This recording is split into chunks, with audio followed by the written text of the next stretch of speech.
Là, je vous rappelle que jeudi midi, on va vous présenter le prochain maire de Montréal. Moi, j'ai décidé que c'est le même que ça allait se passer. C'est pas vrai qu'on va être pris en otage par des partis de gauche là, qui ont saccagé Montréal comme Projet Montréal depuis 8 ans. C'est pas vrai que Mme Ferrada va débarquer de la gang à Trudeau à partir d'Ottawa puis s'en venir à Montréal puis rien proposer, mais juste se faire élire parce qu'on est écœurés de projet saccageant Montréal.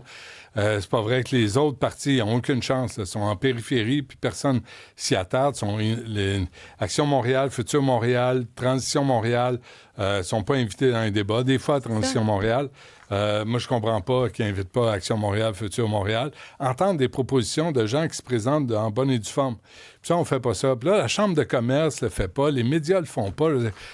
Je comprends pas ce qui se passe. Moi aussi, je comprends pas pourquoi ils n'invitent pas tout le monde. J'imagine qu'ils doivent se fier à un pourcentage d'intention de vote, mais même là, il faut avoir des parce élus qu'on entend les idées. Ben, c'est parce que si ça prend des élus à l'hôtel de ville, ça veut dire que ça changera jamais. Ça veut dire qu'on donne la parole à ceux qui sont déjà en place. Mais ceux qui sont déjà en place, c'est comme... j'allais dire des choses de me faire poursuivre. Là. non, là. Mais c'est comme... comment je dirais ça pour pas me faire poursuivre? Comme une organisation où les membres... faut qu'ils soient... faut qu'ils soient acceptés. Il y a des critères. Non, il n'y a pas de critères. C'est juste... Ils sont élus. OK. Fait que si t'as personne d'élu, t'es pas invité dans un débat. Mais si t'es pas invité dans un débat, tu feras jamais élire personne. Non. Fait que c'est le concept de la saucisse à grade, ça cramouille. Fait que là, à un moment donné, il faut que tu donnes la chance aux partis en bonne et due forme qui se présentent, puis entendre les propositions. On veut-tu plus de gauche de Craig Sauvé, qui a félicité la création de Benoît Labre, une maison où les gens ont des problèmes d'alcool, de santé mentale, à quelques pas d'une cour d'école de Victor Rousselot. On veut-tu le jugement de cet homme-là, qui, lui, s'affiche dans sa carte électorale avec le drapeau de la Palestine derrière lui? On veut tout ça. Est-ce qu'on veut M. Thibodeau? M. Thibodeau qui a des fois des commentaires douteux face aux complotistes. On lui a reproché ça. C'est un restaurateur, c'est un commerçant. Là, lui, il a une approche pratico-pratique à la vie politique municipale. On ne l'entend pas. Tu sais, il a été discrédité d'emblée. M. Kakou débarque, il vient de percer, il a été directeur général de la ville. On ne l'entend pas non plus. Il a peut-être des bonnes idées. Fait que moi, jeudi midi, on va présenter quelqu'un. Peut-être les gens vont se rallier autour de lui pour avoir un autre leadership que ce qu'on a là présentement à Montréal. J'ai quelques chiffres. Le 8 septembre, la presse a publié les intentions de vote pour plusieurs, pour les candidats. Donc, Soraya Martinez-Ferrada, c'était 18 %. Luc Rabouin, 15 % à Projet Montréal. Craig Sauvé, 7 % Ensuite de ça, là, c'est environ 10 % des électeurs disaient qu'ils voteraient pour un autre candidat que ces trois-là. Alors, comment tu veux les voter pour eux si tu les connais pas? Ben exactement. Puis là, il faut que tu écoutes les médias. Peut-être que tu peux avoir la chance de tomber sur une entrevue que tu as cherchée par toi-même. Puis on le sait, quand on facilite pas la vie des électeurs, souvent, ils n'iront même pas voter. Ouais. Moi j'envie les gens de Québec. Ils ont au moins Sam Hamad, qui est un spectacle, un cirque du soleil en lui-même. Puis Bruno Marchand, qui est tendance Valérie Plantiste. Karine Gagnon, justement, est avec nous du Journal de Québec. Karine, bonjour. Salut Benoît. Merci d'être avec nous. Il y a des effets du régime minceur en éducation. Oui, tu sais, on avait dit que M. Drainville était revenu sur les coupures de 500 millions là, qu'il avait annoncé comme une extrémiste. Là, déjà, le réseau de l'éducation, il ne pouvait plus s'arracher les cheveux de sa tête parce qu'il y en avait eu pour des centaines de millions de coupures précédemment. Mais on voit que même si on a reculé sur ces 500 millions-là additionnels, ça a tout plein d'effets. Puis ma collègue Daphné Dionvien en fait un intéressant compte rendu ce matin dans nos pages. C'est-à-dire qu'il y a des coupures au niveau des activités parascolaires, des jeunes qui ont moins de sous qui peuvent plus participer. Ça, c'est important parce que on dit souvent que le sport va raccrocher, par exemple, les gars à l'école. Donc là, il y en a plein qui sont plus capables de se le permettre. Les écoles ont de la misère à en organiser parce qu'ils n'ont plus les budgets. Tu as des classes bondées.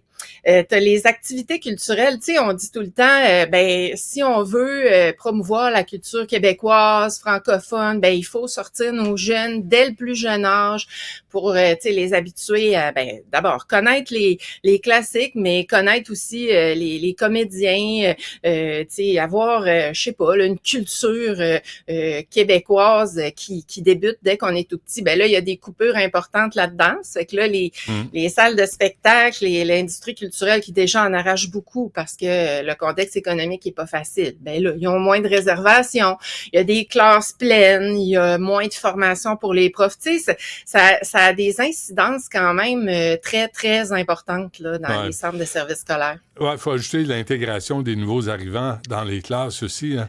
C'est pas, ça simplifie pas la tâche des profs, là. Non, tu sais, des enfants qui arrivent puis qui ont besoin d'apprendre le français, là, ils font des groupes de francisation. Tu sais, on a vu comment ils ont coupé là-dedans. Il y a des écoles qui ont dû fermer les services ou les réduire au minimum. Ça aide pas non plus. Après ça, comment veux-tu que ces enfants-là apprennent s'ils comprennent pas la langue? Tu sais, je veux dire, c'est comme mission impossible. Il y a, Karine, aussi, depuis longtemps, je te dirais une vingtaine d'années, là, au moins, les cours de musique qui ont été remplacés par des cours d'art dramatique. Parce que là, les centres de services scolaires ou les commissions scolaires n'avaient pas le budget pour acheter des instruments de musique. Ou souvent, des jeunes crétins les cassaient parce que là, les autres ne pouvaient pas les utiliser. Ça, là, la musique a été... Au Québec, là, c'est le premier qui a été sacrifié dans le système d'éducation. C'est vrai que ça fait longtemps de ça, là. Moi, je me souviens quand on faisait des cours de musique, on avait des vieux instruments des années, je sais pas quoi, là. Ça datait des décennies. Fait que c'est sûr que si ça n'a pas été remplacé entre-temps pendant encore très longtemps, je pense que la clarinette, elle devait marcher toute seule, là. Elle avait de la bave d'un c'est ça que je pensais. Oui, parce que, non, mais c'est niaiseux, mais il lavait pas les petits linges, puis je me souviens encore du dégoût profond qu'on avait parce qu'il fallait nettoyer, là. Il y avait un petit problème d'hygiène aussi à ce niveau-là. Léger, je sais pas si c'était localisé à Jonquière, là, mais... ça, c'est la génération de feu sauvage là, dont on parle. Okay. J'en ai jamais eu. Là, on vient d'apprendre, Karine, que le SPVM donne pas d'entrevue sur le mouvement Assez, c'est assez, ni la Sûreté du Québec. Fait que moi, j'invite les gens qui veulent défendre une cause, péter les plombs, bloquer la circulation. On a des prières de rue, la police est là en touriste, les laisse faire. Je veux dire, tu peux bloquer les rues au Québec, il n'y a aucun problème. Faites-vous plaisir. Moi, la dernière fois, j'ai été prise dans ce bouchon-là. Je me souviens plus, au début, avant l'été, je pense, la dernière fois qu'ils ont fait ça, puis c'était épouvantable. Je sais pas du côté de Montréal, là, mais à Québec, là, ça a bloqué, ça a paralysé la circulation bien loin avant d'arriver au port, là, dans les deux directions. C'était fou. Tu sais, tu te dis, mais je comprends, vous avez une bonne cause, mais pourquoi nous? Pourquoi c'est nous qui payons? Tu sais, allez manifester devant le Parlement, puis tu sais, bloquez pas les routes, ralentissez pas la circulation. Il y a quelque chose qui, tu sais, le message, là, il est faussé en quelque part. Si tout le monde est en maudit, puis on finit par oublier pourquoi ils font ça. C'est que je pense que la manière de faire est pas tout à fait solide, là. Ouais, mais c'est souvent une approche de matamor. Tu sais, c'est les plus toughs, les plus organisés. Ils l'imposent à la population. Puis il y a personne qui sort de son char. Vous dites, hey, vous autres, ça va faire. Sortez, débarrassez. Puis en plus, j'ai Benoît Thérien tantôt qui va venir nous dire, c'est à Ottawa que ça se règle. Tu sais, le camionnage, là, les conducteurs Inc., là, le reportage de JA au mois de mars était excellent. Oui. C'est à Ottawa que ça se règle. Puis à Ottawa, c'était Chrystia Freeland, la ministre des Transports. Là, je pense qu'elle est partie. Fait que qui la remplace? Puis tu sais, allez manifester là-bas, tu sais, si vous voulez faire valoir votre point, je veux dire, c'est pas mal ça qu'il faut faire, c'est eux qui ont le pouvoir, c'est pas les gens pris dans leur auto qui vont juste sacrer après un camionneur, parce que tu sais, ils ont une bonne cause, c'est vrai là que c'est dangereux là de faire conduire des nouveaux arrivants par exemple qui sont ils sont formés mais ils ont pas d'expérience, on leur donne les camions les moins bien entretenus, tu sais, il y a toutes sortes de problématiques là que ça peut, tu sais, il y a eu des accidents mortels. Sauf que c'est ça, c'est dans la manière, là. Il y a aussi, tu sais, une couple de signes, là, une couple de l'Asie du Sud, là, Indiens, Pakistanais, Sikhs, qui créent des accidents. Il y en a un qu'on est allé chercher aux États-Unis. Tu sais, moi, là, l'angélisme, partout et nulle part, là, ça marche pas. Il y en a, tu te souviens des images du du type qui fait un U-turn sur une autoroute, puis c'est une famille de 3 personnes qui s'emboutit, puis qui meurt. Et là, lui, il est là, puis c'est comme, c'est pas grave, je viens d'écraser un écureuil. Il y a ça, moi, qui me rend fou, là. Oui, puis il n'y a pas d'orthonésie. Une fois que les gens sont morts, tu peux dire quelle épée, là, mais ça les ramènera pas. Là. Non. Ça fait que c'est ça, là, c'est la fatalité de tout ça, puis c'est épouvantable, mais en tout cas, je suis pas sûre que la façon de faire est la meilleure pour faire valoir leur cause. Là. Oui, puis il y a des fouilles qui sont faites à Québec, hein, puis ça a l'air qu'ils ont trouvé un album de photos de Régis Labombe. Mais en tout cas, ils n'ont pas trouvé le tombeau de Champlain. Ils ont trouvé... non, parce que, tu sais, c'est comme le running gag à Québec, là. Ça fait, je sais pas combien de décennies qu'on cherche le tombeau de Champlain, mais là, il est pas dedans. Mais c'est comme la rue Buade. Alors, c'est des fouilles en face de l'Hôtel de Ville de Québec pour situer les gens. Donc, c'est un très vieux secteur. Là. Il y a plusieurs cimetières enfouis, là, en dessous. Puis là, on a trouvé des tombeaux du 17e siècle, puis ça va permettre, entre autres, beaucoup d'enfants. Donc, ça va permettre d'en savoir plus sur les causes de mortalité infantile. Tu sais, moi, j'ai écrit sur Irma Levasseur, qui est notre première femme pédiatre là, au Québec. Puis, entre autres, il y a eu des vagues de mortalité infantile à Québec et Montréal au point qu'on était les capitales mondiales là, de mortalité infantile. Donc là, ça va permettre de documenter. C'est intéressant de voir tout ce que ça peut nous apprendre, tu sais, sur le passé de la ville de Québec. Là. Donc, moi, je trouve toujours ça fascinant de lire sur ces découvertes-là. Puis d'avoir, tu sais, on peut pas ne pas faire référence à tout le scandale là, qui est sorti avec les sépultures, là, les enfants autour des églises, la communauté, les Premières Nations. Là, on n'a pas trouvé, hein? On n'a pas trouvé. On a cherché, on n'a pas trouvé.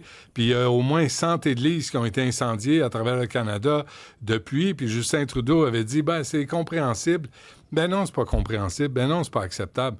Puis, tu sais, il faut avoir des conclusions scientifiques à ces allégations-là, parce que sinon, ça reste des rumeurs puis c'est anecdotique.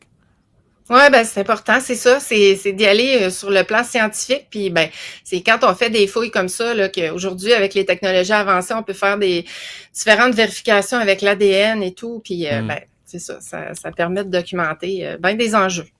Merci, Karine. Merci de nous avoir sauvés ce matin. Ça me fait plaisir. Salut. À la prochaine.